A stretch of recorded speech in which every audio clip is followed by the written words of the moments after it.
Oke, halo anak-anak. Oke, kembali lagi ya. Kita akan membahas tentang mata pelajaran kimia atau materi kimia di kelas 11. Nah, hari ini kita akan khusus mempelajari atau mengulang kembali materi kesetimbangan kimia, teman-teman. Nah, kesetimbangan kimia ini cukup penting dan benar-benar dibutuhkan karena nanti konsep-konsep berikutnya akan banyak menggunakan konsep kesetimbangan kimia ini. Oke, kita mulai saja. Ada beberapa hal yang harus kamu ketahui. Kita mulai dengan yang pertama. Kalau kita berbicara tentang kesetimbangan, maka kita akan membicarakan dua jenis reaksi, yaitu reaksi reversibel dengan reaksi irreversibel. Kalau bahasa Indonesianya, kalau reversibel ya berarti reaksi bolak-balik. Kalau irreversibel berarti reaksi yang tidak bisa balik gitu ya, teman-teman ya. Nah, di sini kalau kita lihat ada beberapa, misalkan di sini ada contohnya adalah lilin ya, lilin yang terbakar. Nah, kalau kita ditanya apakah lilin ini yang terbakar ini adalah reaksi reversibel atau irreversibel, maka terkadang ada suatu reaksi yang merupakan reaksi yang reversibel tok, tapi ada juga yang irreversible tok. Nah, kalau di sini di dalam kasus yang lilin yang terbakar, maka sebenarnya kita bisa menemukan dua jenis reaksi ini di dalam peristiwa ini, gitu ya, yaitu untuk lilin yang meleleh, kemudian nanti kalau dingin membeku kembali, maka itu adalah reaksi yang reversibel. Tapi kalau untuk sumbu yang terbakar lalu lama-kelamaan menjadi abu, maka itu adalah reaksi irreversibel, di mana tidak bisa balik kembali. Nah, kalau kayak gitu, apa sih ciri-cirinya? Apa sih perbedaannya gitu ya? Nah, untuk reaksi reversibel atau reaksi bolak-balik atau dua arah, itu biasanya dilambangkan, ditulis dengan ini ya, dengan lambang atau seperti ini gitu ya lambangnya gitu ya. Sedangkan kalau untuk irreversible kita menggunakan suatu tanda panah full gitu ya, tapi kalau ini setengah tanda panah yang artinya bisa ke kiri dan ke kanan. Kemudian untuk yang irreversible, reaktan itu bereaksi membentuk produk tapi bisa kembali lagi menjadi reaktan. Kalau yang irreversible tentu tidak bisa gitu ya. Kemudian reaksi untuk ke arah produk disebut reaksi maju, kemudian untuk kebalik berarti reaksi balik. Tapi kalau yang irreversible ya cuma reaksi maju aja. Kemudian perubahan mikroskopik tidak teramati. Jadi tapi kalau yang irreversible perubahan makroskopik yang teramati ya. Nah, untuk irreversible derajat disosiasinya tidak sama dengan 1. Sedangkan kalau irreversible derajat disosiasinya sama dengan 1. Artinya benar-benar full membentuk produk. Kalau yang irreversible tidak sama dengan 1 karena ada reaksi balik seperti itu ya teman-teman ya. Jadi ini adalah perbedaan reaksi reversible dengan irreversible. Nah, selanjutnya kalau itu adalah reaksi reversibel atau reaksi yang bolak-balik, maka suatu saat dia akan mencapai suatu keadaan yang disebut keadaan setimbang. Oke, akan mencapai suatu keadaan yang disebut dengan keadaan setimbang. Nah, keadaan setimbang itu apa? Di mana tidak ada perubahan yang dapat diamati atau diukur. Sifat makroskopiknya tidak berubah. Jadi warnanya nggak berubah lagi, endapannya tidak bertambah lagi gitu. Jadi seolah-olah reaksinya itu telah berhenti. Oke, telah berhenti. Padahal dari segi mikroskopik sebenarnya unsur-unsurnya atau senyawa-senyawa yang terlibat dalam reaksi itu masih tetap bereaksi gitu loh. Masih bolak-balik, bereaksi bolak-balik, terus berjalan reaksinya. Namun itu tidak teramati. Nah, kondisi seperti inilah yang disebut dengan kondisi kesetimbangan dinamis. Jadi kalau dalam kesetimbangan dinamis ada 3 ciri-cirinya. 1, reaksi berlangsung dua arah yaitu reversible. Dan dalam keadaan ruang tertutup. Kenapa dalam ruang tertutup? Supaya tidak ada komponen dari reaksi yang hilang gitu ya. Jadi tetap ada di wadah itu. Kemudian yang kedua, laju reaksi ke kiri dan ke kanan itu sama. Dan yang ketiga, tidak terjadi perubahan makroskopik tetapi terjadi perubahan mikroskopik. Jadi mikroskopiknya ada tapi tidak teramati. Sekali lagi tidak teramati, ada tapi tidak teramati. Dan makroskopiknya tidak mengalami perubahan. Jadi kita amati tidak ada perubahan di situ. Oke ya, jadi di kesetimbangan kimia reversible, perubahan makroskopiknya tidak ada perubahan warna, penambahan jumlah dan lainnya nggak ada, tapi terjadi perubahan mikroskopik, tetapi tidak dapat diamati dengan kondisi biasa atau normal. Oke, nah berikutnya setelah kita mempelajari konsep kesetimbangan, kita mempelajari yang namanya pergeseran kesetimbangan kimia. Nah, pergeseran kesetimbangan kimia ini itu diusulkan atau disampaikan oleh yang namanya Le Chatelier. Oke, jadi seorang kimiawan Le Chatelier ini menyampaikan namanya Le Chatelier Principle, di mana dia mengatakan bahwa jika terhadap suatu kesetimbangan dilakukan suatu tindakan atau aksi atau ya suatu tindakan, maka sistem tersebut tuh akan mengadakan suatu reaksi yang cenderung mengurangi pengaruh aksi tersebut. Jadi reaksi akan menghasilkan aksi, gitu ya. Itu seperti kayak hukum Newton gitu ya. Hukum Newton yang keberapa gitu, hampir-hampir kurang lebih gitu ya, aksi reaksi gitu ya. Nah, tapi untuk kesetimbangan kimia, aksi reaksinya itu dinyatakan dengan pergeseran kesetimbangan. Nah, faktor-faktor apa saja yang mempengaruhi pergeseran kesetimbangan? Yaitu pertama, konsentrasi, kedua, suhu, ketiga, tekanan dan volume gitu ya. Dan ada lagi katalis, tapi katalis sebenarnya tidak mempengaruhi pergeseran kesetimbangan, tetapi hanya mempercepat tercapainya kesetimbangan kimia. Nah, kita akan mulai dengan yang pertama, konsentrasi ya. Jadi ini adalah ringkasannya. Jadi faktor yang mempengaruhi konsentrasi, yang pertama yang A, konsentrasi. Jikalau zat ditambah, maka kesetimbangan akan bergeser ke arah sebaliknya, gitu ya. Jadi misalkan saya punya reaksi di sini itu adalah nitrogen dioksida. Oke, nitrogen dioksida seimbang membentuk N2O4. Jika saya tambahkan NO2, maka pergeseran kesetimbangan ke arah lawannya. Kalau yang di kiri ditambah, maka pergeseran ke kanan. Kalau ditambah yang di kanan, maka pergeseran ke kiri. Itu gampang banget gitu ya. Oke. Kemudian jika volume sistem diperbesar, tekanan menurun. Jadi berbanding terbalik ya, volume dengan tekanan itu berbanding terbalik. Kalau volume besar, tekanan kecil. Kalau tekanan besar, volume kecil gitu ya. Jadi kalau volume diperbesar, maka dia akan bergeser kesetimbangan akan bergeser ke koefisien yang besar. Fosar molsar ya, fosar mol besar, focil mol kecil, pesar mol kecil, pecil mol besar. Ingat salah satu aja, saya sih sarankan untuk mengingat yang fosar aja. Volume besar, mol besar. Volume kecil, mol kecil. Fosar mol, focil mocil gitu ya. Maksudnya seperti apa? Misalkan nih, volume ini saya perbesar. Kalau volume ini diperbesar, maka dia akan bergeser ke koefisien yang besar atau mol besar, yaitu ke kiri. Kalau volumenya diperkecil, maka dia akan bergeser ke kanan karena koefisien di sini 1, yang ini 2 gitu ya. Jadi dia akan bergeser sesuai dengan koefisiennya. Yang ketiga, perubahan suhu. Kalau perubahan suhu, maka ini berhubungan dengan reaksi termokimia, teman-teman. Jadi ada yang namanya delta H. Jadi kalau suhu diturunkan, maka kesetimbangan akan bergeser ke reaksi eksotermik. Sedangkan kalau suhu dinaikkan, dia akan ke endo. Masih ingat nggak nih, kalau ekso itu delta H-nya apa? Kalau endo itu delta H-nya apa? Moga-moga masih ingat ya. Nah, sini kalau delta H-nya negatif, itu artinya apa? Dari kiri ke kanan, itu adalah reaksi ekso. Jadi kalau kayak gitu, maka kalau suhu diturunkan, maka pergeseran kesetimbangan akan ke kanan. Tapi kalau suhu dinaikkan, dia akan ke kiri. Seperti itu. Oke, nah kita masuk ke yang keempat, pengaruh katalis. Katalis hanya mempercepat tercapainya keadaan setimbang.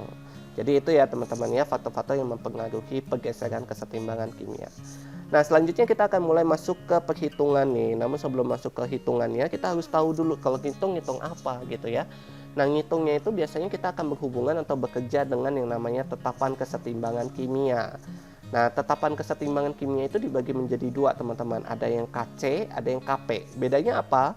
Kalau KC itu menggunakan data konsentrasi, kalau KP itu menggunakan data tekanan parsial. Oke. Nah, jikalau di sini saya punya MA ditambah NB membentuk PC ditambah QD, maka tetapan kesetimbangannya itu adalah KC sama dengan senyawanya, konsentrasi senyawa pangkat koefisiennya, teman-teman, dimulai dari produk per reaktan. Jadi di sini produknya itu adalah C, pangkat koefisiennya P, D, pangkat koefisiennya Q, dibagi A, pangkat koefisiennya M, dan B, pangkat koefisiennya N. Seperti itu ya.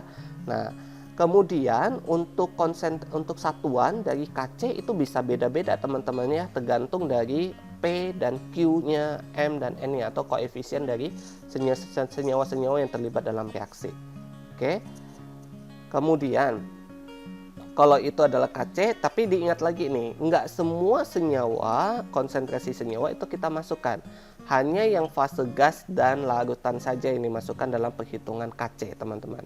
Jadi misalkan saya punya reaksi ini solid, Ini solid, ini liquid, ini gas. Jadi cuma gas aja yang dimasukkan. Jadi Kc sama dengan CO2 doang. Yang ini nggak dimasukkan, yang ini juga nggak dimasukkan, yang ini juga nggak dimasukkan.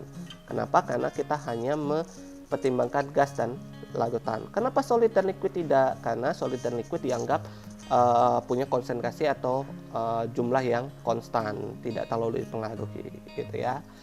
Kemudian kalau itu adalah Kc, nah ini adalah Kp. Kp pada dasarnya sama dengan Kc, cuma bedanya di sini kita menggunakan tekanan parsial, teman-teman.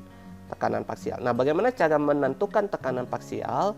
Tekanan parsial itu bisa dihitung dengan cara jumlah mol gas dibagi mol total gas kalikan tekanan total.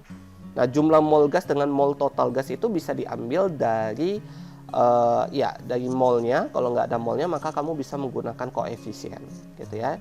Jadi jumlah mol gas yang tekanan parsial gas yang mau dicari, kita pakai jumlah mol gas itu dibagi dengan mol total gas kalikan tekanan total, seperti itu ya. Nah, satuannya di sini ini untuk tekanan parsial itu adalah ATM, teman-teman. Untuk satuan Kp-nya tergantung lagi dengan koefisien dari zat-zat yang bereaksi. Nah, kemudian materi berikutnya yang perlu kalian ingat itu adalah hubungan Kc dengan Kp, teman-teman. Nah, Kc dan Kp biasanya kalau kamu sudah diketahui Kc, sebenarnya kamu untuk menghitung Kp sebenarnya tidak perlu juga menggunakan tekanan parsial total. Jadi kita tidak perlu menghitung satu persatu, tapi kamu tinggal menggunakan persamaan di mana sini Kp itu adalah sama dengan Kc kalikan R kalikan T kalikan delta N. Delta N ini apa? Delta N ini adalah selisih koefisien produk dikurang jumlah dari koefisien reaktan. Jadi di sini karena saya punya XA ditambah YB2 membentuk ZA2B2 di sini, maka koefisien produk dikurang jumlah koefisien reaktan. Jadi Z dikurang X tambah Y, maka kamu dapat delta N-nya. Sedangkan R dan T itu R-nya konstanta ya teman-teman, dapatnya 0,082. Kemudian T-nya itu adalah suhu mutlak. Suhu mutlaknya itu adalah K ya teman-temannya dalam bentuk Kelvin. Jadi seperti itu ya.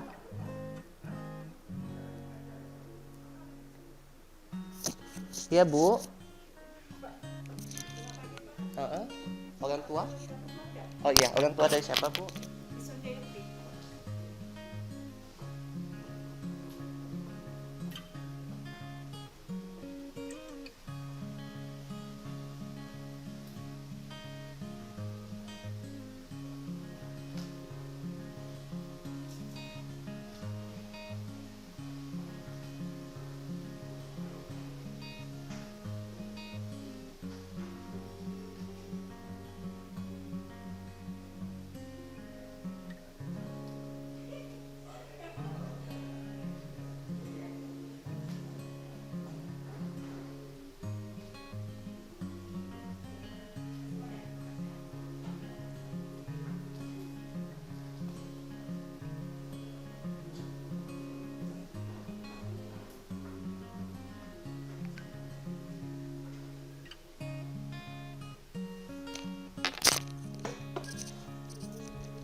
Oke, sekarang kita lanjutkan ya teman-teman ya untuk mengerjakan beberapa soal di sini ya.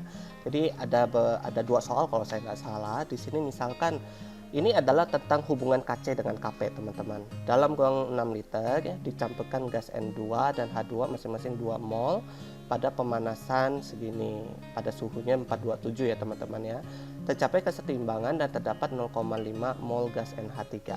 Nah, di sini artinya sudah mencapai kesetimbangannya 0,5 ya. Jadi kita tuliskan dulu teman-teman reaksinya ya. Reaksinya kita tuliskan dulu. Jadi N2 ditambah 3H2 dan kebetulan ini dikasihnya sudah reaksi yang setara ya teman-teman ya. Jadi kita nggak perlu setarakan lagi 2NH3. Oke.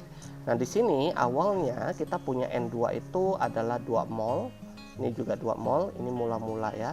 kemudian ada reaksi nanti sisa, jadi tabel NRS, kita menggunakan tabel NRS.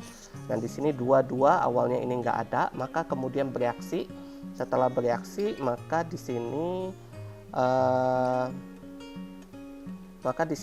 muncul NH3-nya itu adalah 0,5 mol gitu ya, 0,5 mol.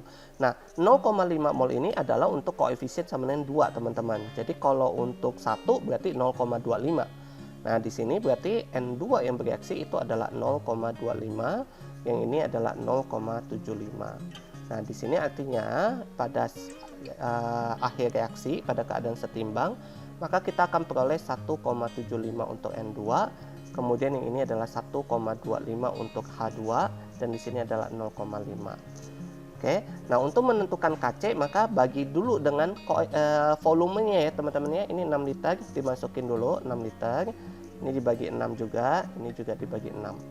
Maka di sini Kc itu adalah pakai konsentrasi dari produk pangkat koefisien. Jadi NH3 pangkat 2 dibagi N2 pangkat 1, nggak perlu ditulis ya, H2 pangkat 3. Nah, ini dihitung berapa, ini dihitung berapa, ini dihitung berapa, kemudian dimasukkan. Yang ini dimasukkan ke sini, yang 2 ini, yang N2 dimasukkan ke sini, yang ini dimasukkan ke sini. Nanti kamu dapat nilai Kc-nya berapa. Nah, untuk nilai Kp kamu ngitungnya nggak perlu cari tekanan parsial, teman-teman. Kenapa? Karena di sini memang nggak ada data tekanan total ya, jadi kita nggak akan bisa menentukan tekanan parsial. Nah, supaya bisa menentukan Kp, maka kita menggunakan hubungan antara Kc dan Kp, yaitu adalah Kp sama dengan Kc kalikan RT pangkat delta N.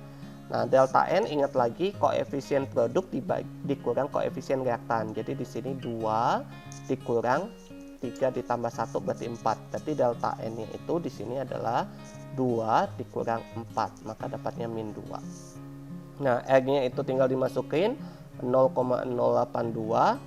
T-nya itu harus dalam Kelvin, teman-teman. Jadi di sini kita punya data 427 untuk suhu, maka 427 kamu jadikan Kelvin ditambahkan 273 gitu, 273 ya, maka dapatnya 700 ya, 700 Kelvin. Nah, 700 Kelvinnya tinggal dimasukkan ke suhu di sini. Untuk Kc-nya dari yang ini, teman-teman. Udah selesai caranya. Semoga bisa dipahami ya, teman-teman ya. Nah, berikutnya ini adalah manipulasi kalau misalnya kamu diketahui Kc dari suatu reaksi, lalu kamu disuruh mencari Kc dari reaksi lain. Misalkan, kalau saya punya reaksinya A tambah 2B membentuk 2C, maka kalau saya balik reaksi ini, maka Kc-nya itu adalah 1 per Kc aksen itu adalah 1 per Kc. Jadi kalau dibalik, Kc-nya ini adalah 9, maka Kc aksennya adalah 1 per 9. Kemudian kalau misalkan reaksinya ini adalah ini dikali X, maka kayak ini A menjadi 2A, 2B menjadi 4B, kemudian 2C menjadi 4C, artinya dikalikan 2, maka Kc-nya dipangkatkan 2, teman-teman. Jadi 9 dipangkatkan 2 dapatnya 81. Kalau dibagi maka menjadi akar ya. Oke. Kalau reaksinya dijumlahkan maka Kc-nya dikali. Oke ya. Nah, contoh. Jadi misalkan saya punya SO2 ditambah setengah O2 membentuk SO3. Kc-nya itu adalah 4. Nah, tentukanlah reaksi A. A-nya itu adalah 2SO2 ditambah O2 membentuk 2SO3. Nah, kalau kalian perhatikan reaksinya diapakan nih, teman-teman? Iya, betul sekali. Dikali dengan 2 ya, teman-teman ya. Dikali dengan 2, benar. Nah, karena reaksinya itu dikali dari 2, yang di sini dikali 2 semua, maka kalau dikali, maka Kc aksen itu adalah Kc pangkat pengaliknya. Jadi di sini Kc-nya 4, pangkatnya 2, jadi dapatnya 16. Oke, seperti itu. Gampang ya, teman-teman ya. Untuk yang B, SO3 membentuk S2 ditambah setengah O2. Nah, reaksinya diapakan nih, teman-teman? Iya, betul sekali. Dibalik ya, teman-teman ya, dibalik. Maka Kc aksen itu sama dengan 1 per Kc, yaitu 1 per 4. Seperti itu. Semoga bisa dipahami ya, gampang kok materi ini. Oke, baik itu saja paling materi yang harus diulang, jangan sampai lupa, mungkin boleh lagi buka-buka bukunya, latihan-latihan soal yang sudah pernah ada, sehingga kalian bisa lebih paham banget nih tentang kesetimbangan kimia. Semoga kalian bisa mengerti dengan video singkat kali ini dan sampai jumpa lagi di video-video berikutnya. Bye-bye.